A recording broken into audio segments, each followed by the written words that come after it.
Hey everyone, how's it going? Welcome back to Let's Play the Third Land Mark of the Ninja Edition. Put down your sword. I am not your enemy.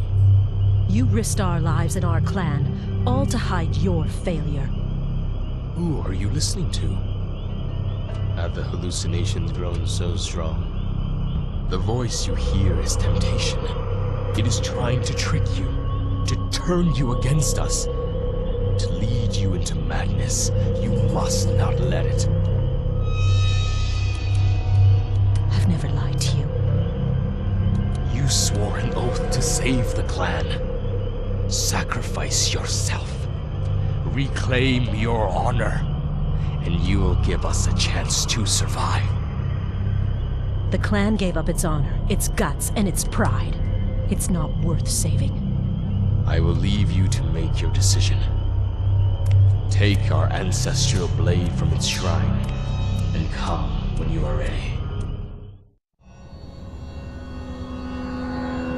So this is going to be the finale, and that's my mistake for making this what is probably going to be a 10-minute finale, because I thought there was one more level to go, but apparently not.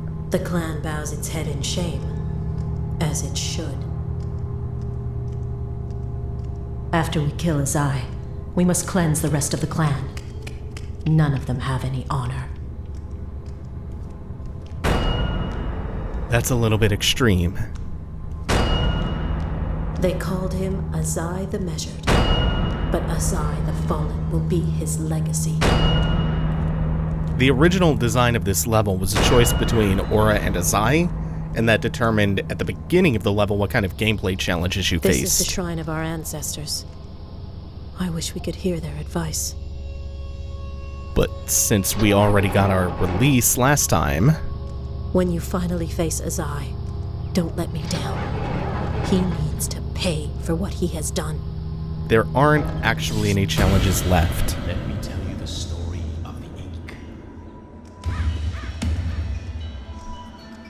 Something that they had to put a lot of thought into was how the music needed to progress. If you walk through holding right the entire time, but also what would happen if you just take a moment to let it all sink in, like this.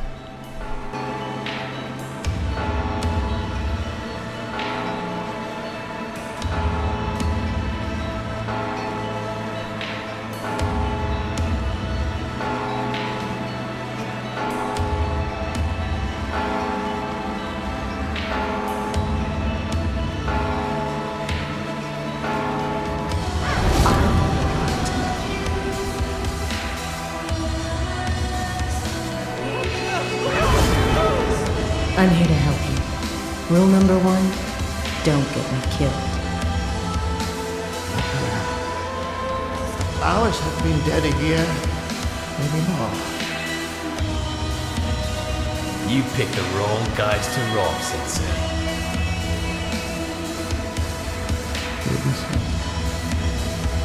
Is he gone?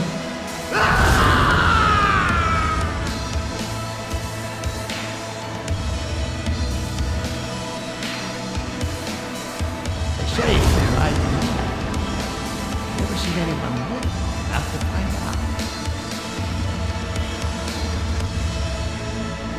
You and I, we've always been together.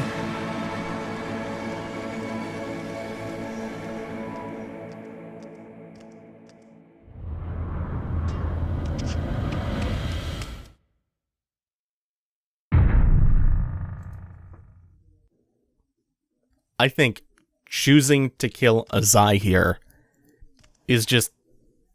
it's such a no-brainer to me. But if you have an argument for why you went with Aura, or why you should, let me know.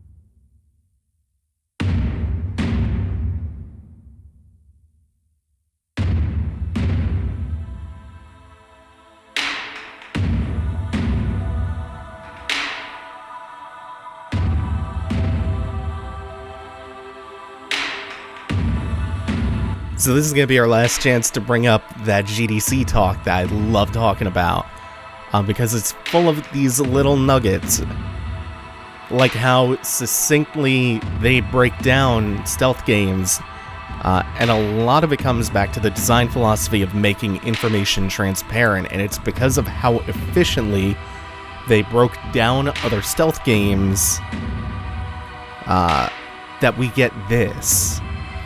Basically, you get things like sight gems or semi-opaque indicators when you're visible or partially visible in other stealth games, but you usually have to play around and see exactly like what those indicators actually mean for you. Like, does this mean that I'm fully invisible when I'm in the shadows? Does it mean they have to be within a certain distance to spot me? You have to do a little bit of experimentation to decipher them.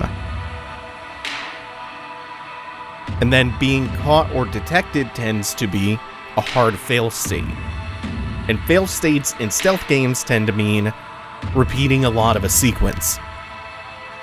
So from just that understanding, those few key pieces of information, you get this design in Mark of the Ninja, where all of the information is apparent and you're never confused about what is going to happen.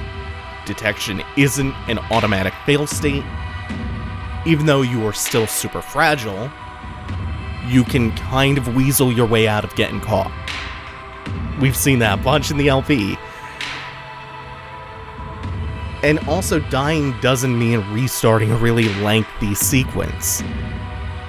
Really, it's just putting you at a checkpoint and doing a really short part of a sequence. And all of that stems from that initial insight about ambiguous information available to the player and the consequences that follow depending on how opaque or how transparent your information is. Mark of the Ninja is so elegant about this stuff. And it makes it seem like everything should just be that obvious, but so much thought went into it. And I think that's one of this game's biggest strengths. This is hands down the best 2D stealth game out there, and it's one of my favorites overall, just without qualifier. One of my favorite stealth games. It took me way too long to get around to doing this LP. I think I mentioned back at the start that Mark of the Ninja was always kind of in my periphery. It was on my radar for years.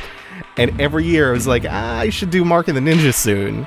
And that just kept getting put off and put off, and I would procrastinate. And I'm so happy that I actually finally did this. I feel like I end a lot of LPs with that line. So happy that I finally got around to this. And it's true, because there's never enough time. Unless I start putting up like 5 videos a day, which is not gonna happen. Oh man, too many games, not enough time. It's a good problem to have.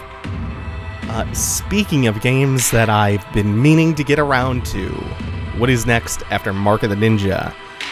It is none other than Silent Hill Origins. Yeah, we're taking a trip back to Silent Hill, and no, it is not going to be to Silent Hill 4. I actually don't like Silent Hill 4 all that much.